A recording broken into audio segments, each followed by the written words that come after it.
Hi everybody, I'm Taron and this is Verve v0.27, except this one is not really much of a demonstration of everything. I just want to give a little tutorial on how to deal with that very new experiment of mine, and I wouldn't call it official in any way because it's just a little test, and that is that you can generate your own canvas texture with your paint.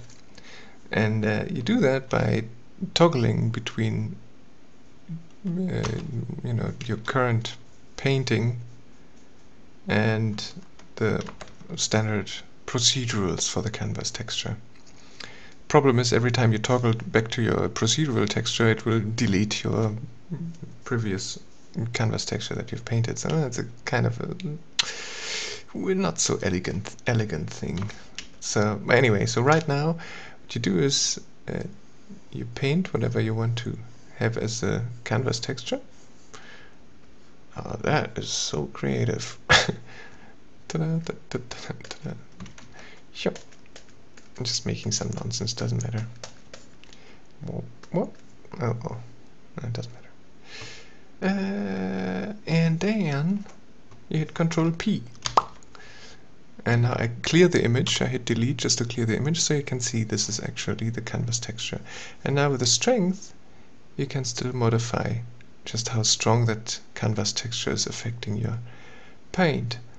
And right now if you would paint, it's like nothing happens. That's because only brush 9 sees the canvas texture while you're painting, and the other brushes, they only respond to they only send the fluids out. And the fluids, they always respond to the canvas texture if it exists. And then you get stuff like that. Ooh, that is neat. Isn't that fun? Yeah. I made the routine a lot nicer now, but still sometimes in the borders, when you have fluidity on 100%, it can become a little freaky. Alright, and so if you control the strength, if you go down with the strength, the fluids can, get over the humps of the canvas texture there. Go all the way down, so almost nothing is in the way. Or you crank it all the way up, and then you have that. Yeah. Ta-da! Isn't that funny? So, there's that. But yeah, even with the procedurals now, it looks so much nicer. Let me delete this. And what I like to do, just because it gives such nice effects, is I'm gonna take the size of the procedural and get it all the way up, and put the stretch all the way down, and then take the bias down, the density down, so that only, some little, bumps remain on the canvas. And then when you brush, you get these really beautiful things to happen. Isn't that great? Ta-da! It almost acts like dispersion, but it really isn't. I mean, it's not proper. I have to still ponder over how I best implement that. Yeah, and even at lower fluidity, it's still, of course, it still responds to the canvas texture, and you get just much more complicated structures.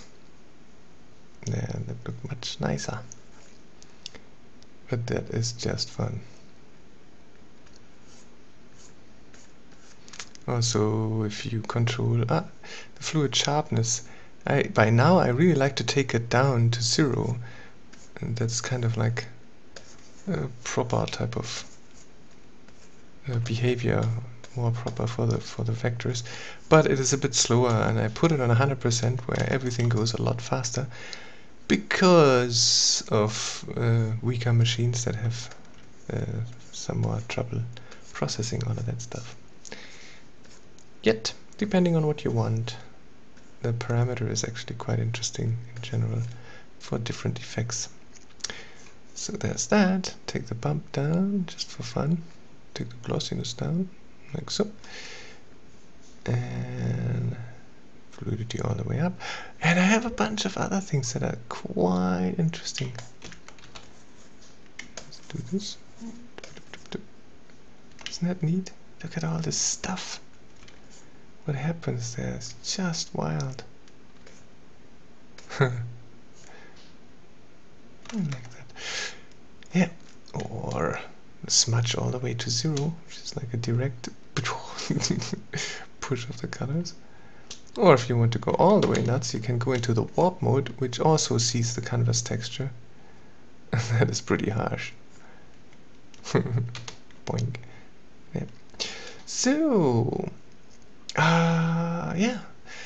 Other weird things I've done, and they are really, they are more interesting once you really start painting. I've done a bunch of changes to the fluids, and one of them brought forth the very curious idea of controlling how much the color moves versus how much the material moves when you push stuff around.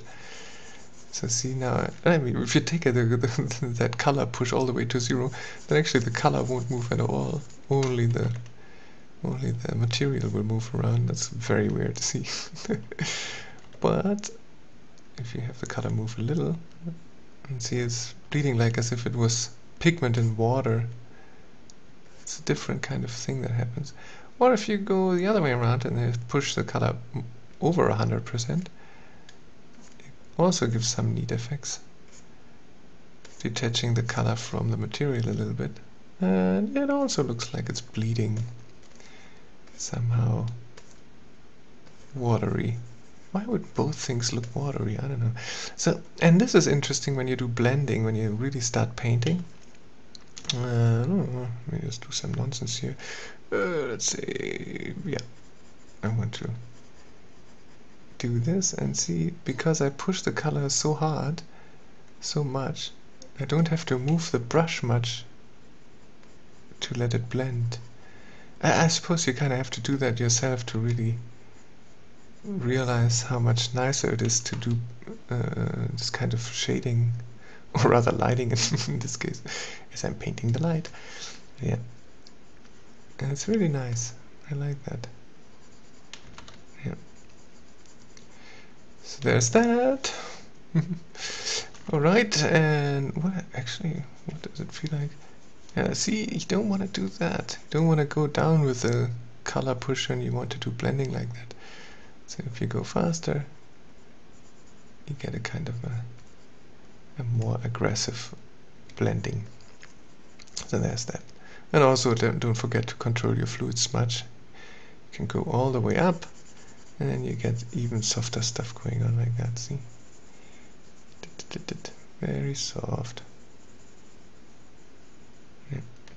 Or you go down, and then you get almost like a warp, where you really push the color hard. Strange effects. Oh, what happens there? Yep, a lot of stuff I haven't tried.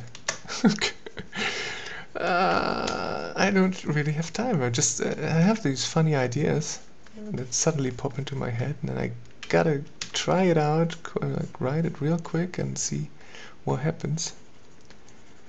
And then I just sort of dump it all on you poor folks, who then wonder what on earth is happening now. That's weird. Anyway, so yeah. Yeah. Did I mention? Yeah, I mentioned that if you want to create a canvas texture, it does it from the layer you're on. So you can always make an empty layer, go in there and paint something. I'm sure this has a meaning in some language. I don't know. What's this? I don't know. Yeah, so we make a funny little nonsense and hit Control P, and then suddenly this is your canvas texture, and you can push it around, and let's do this, and then you have stuff going on. Whoa. Oh yeah,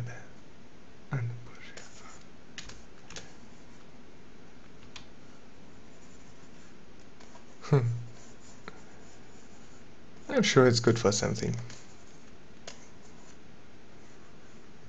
Definitely something worthy of exploring.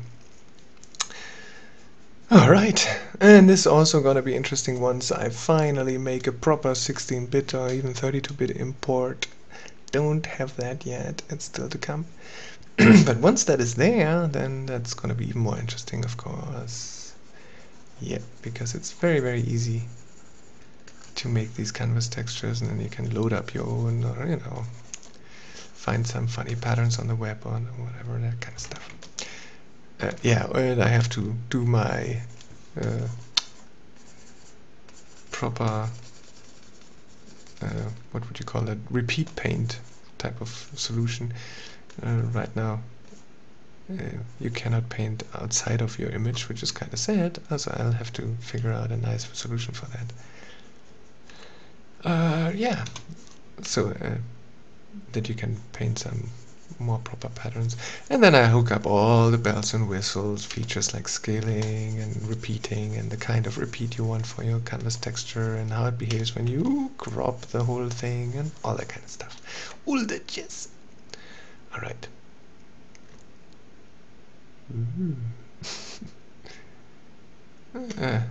Yeah, all to come. God, I can't wait to really have time to fully focus on that stuff, because it's crazy.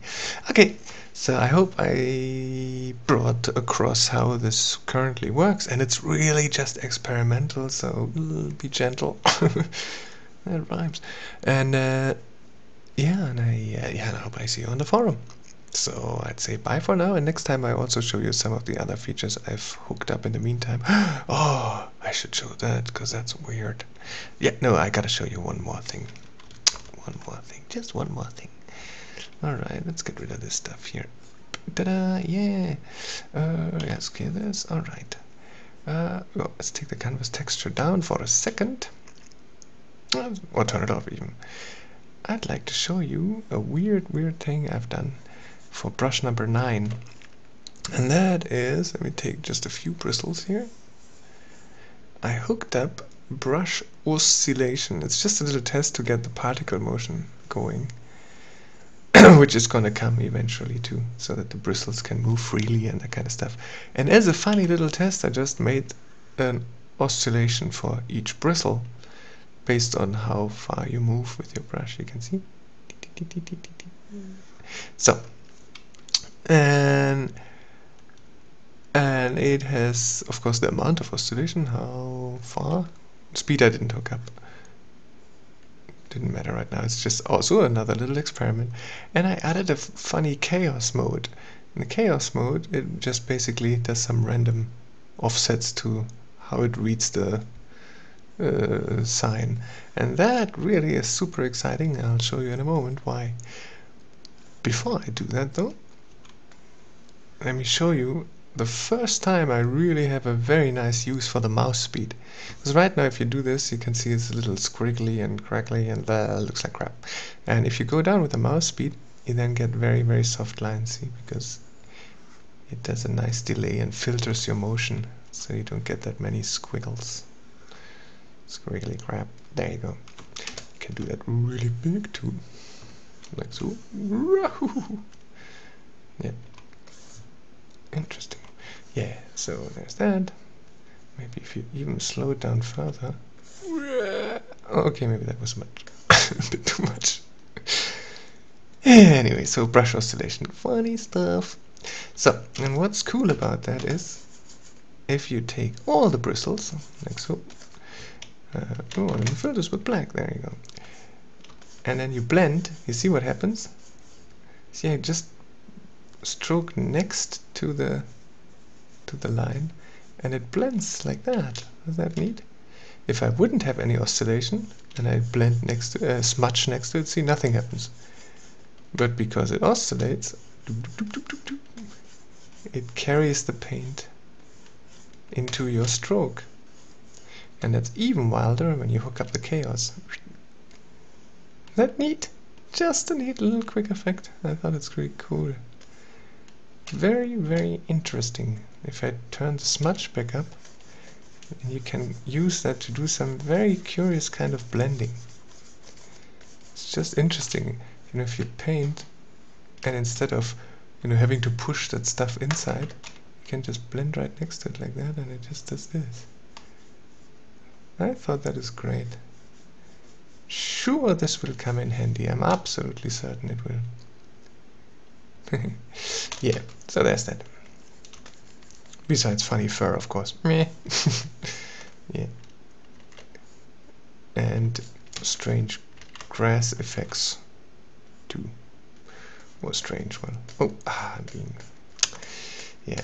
Oh, and one other funny thing too. Right, that's another funny thing I've done. The other funny thing is, oh my, that's pretty severe. That's very, very important. Instead of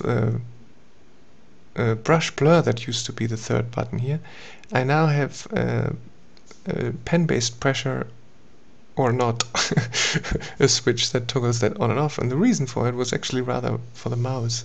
So if you turn it off, I have it in essentially in mouse mode, so your pen acts like the mouse would. And you might already notice that it follows it rotates along your stroke direction.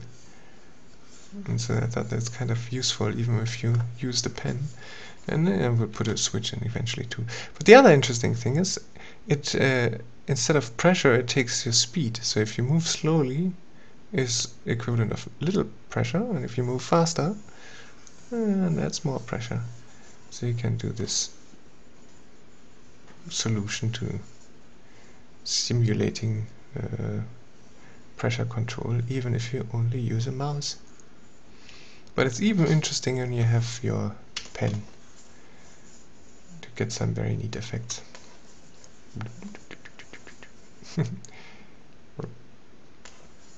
Yep. So lots of weird stuff. Yeah, even though I don't have time, Verve keeps growing because I can't help it. I must. I love it too much. Alright, so that was plenty of stuff, I think. I hope you still know the most important stuff. Well, you can always watch the beginning again. So that's that.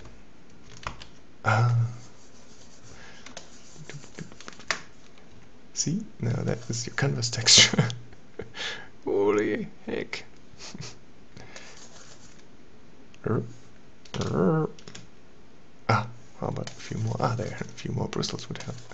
Or I fill it first and then do stuff. Yeah. Ooh.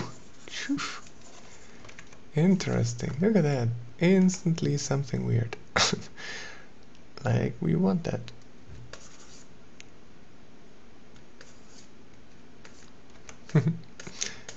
Yeah. A weird world of... Oh, that's kind of interesting. You can make like weird landscapes immediately just by just doodling around like that. Yeah! So, again, hope to see you on the forum. Hope you'll have a lot of fun with it. And I hope it runs on your system. And see you soon. Bye.